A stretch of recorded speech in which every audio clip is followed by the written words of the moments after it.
nói đi thư năng tụi anh sao sao vậy Bena damna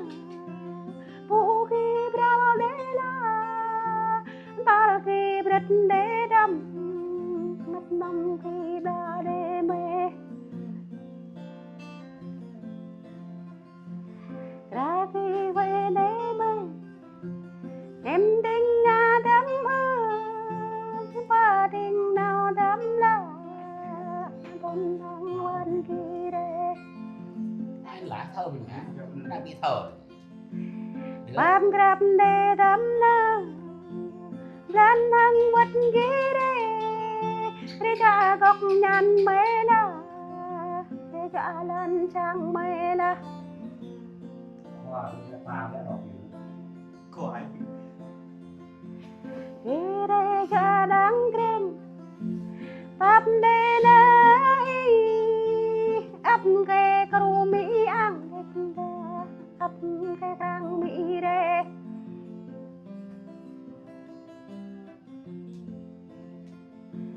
Ấp kê kre mỹ đình Bam grab de la Khăn hăng cao nấy nè Em đinh ngã tâm cơ vấn đề Quê na đâm na Khi đâu chul mục đích ta Câu quê kê tâm na Khi đâu chúc chú bích ca Tân hăng cao tâm na Có bố nào cha để tân đi Có hà nào đâm đích tâm Có ngã đâm na Trời ơi, cái gì là hay là rượu là Rô lâm mê đâm na Hoạt lâm tăng đế na Tiêu ăn lâm tỏ đế na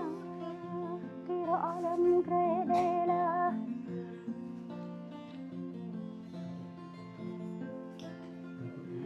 Allah đâm Bab grab đế đâm na Cúc đâm cô đi đế đế la Cúc tâm kê đi đăng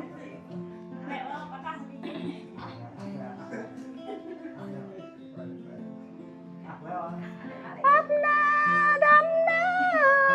đâm răng đi em đến na Em có đi ngã đâm la Đất có bỏ hay ô họ dùng tôm hạt hả? Quê có bộ ác ô đâm Quê nhắc có bộ đúng ô đâm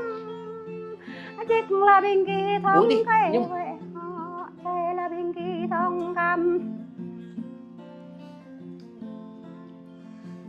Đâm na Ghi về lùi về hồ Anh rụt làm mẹ lại Có bộ nào cha đích na Ôi, sụp phố bục chị bị mòn nó Nằm chặt Hà nào đâm đích đâm Rụt làm mẹ na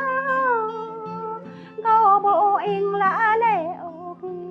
Có bộ in lùi rê Em là đâm ơi Có đắc lây kỳ mâm chất Có gắt lây kỳ đâm đinh lệch đâm Rạ cái câu nên mà bì Ra cái câu ná đâm Đi cô ép ná đâm Em là đâm ơi Có thân kỳ đây chạm bố mê Hoa ghi đây bố lăng Chẳng ghi đi ép cái mê Gần thằng câu đâm là Quỷ câu tha quê họ Ép vào đấy, ép lại chị tuyệt nó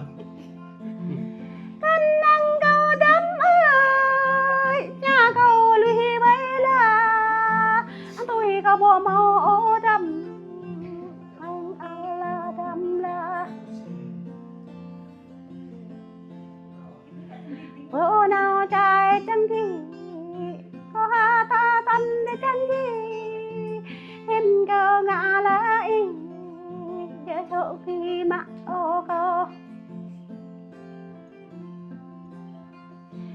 giờ ra kia tính đất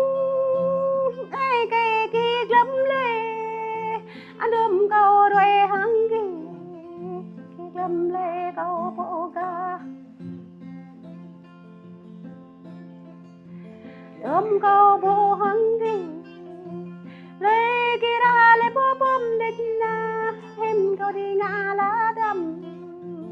ba câu đi ngã lá đâm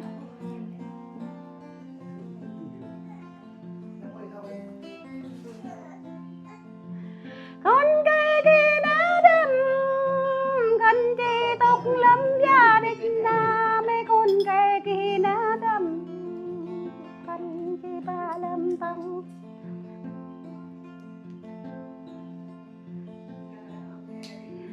con chi đừng lắm chăng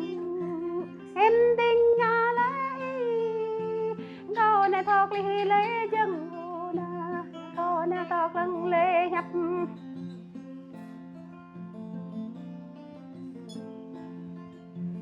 em lại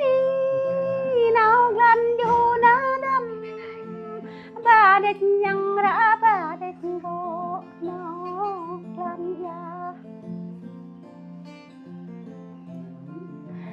quy đang lê đã quy địch cô ấp lê cô bố này na đi yết buông quy địch đa đi uy buông nụ địch đa hoài bên em là đám ơi châu có buông danh đích ho anh vẫn có là giàu đích đâm ao là tông đích đâm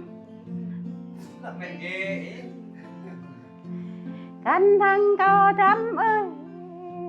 con có đi ninh đích là mình có chỉ rõ để đâm có ru tay là để họ còn tài gì cho đệ con để tìm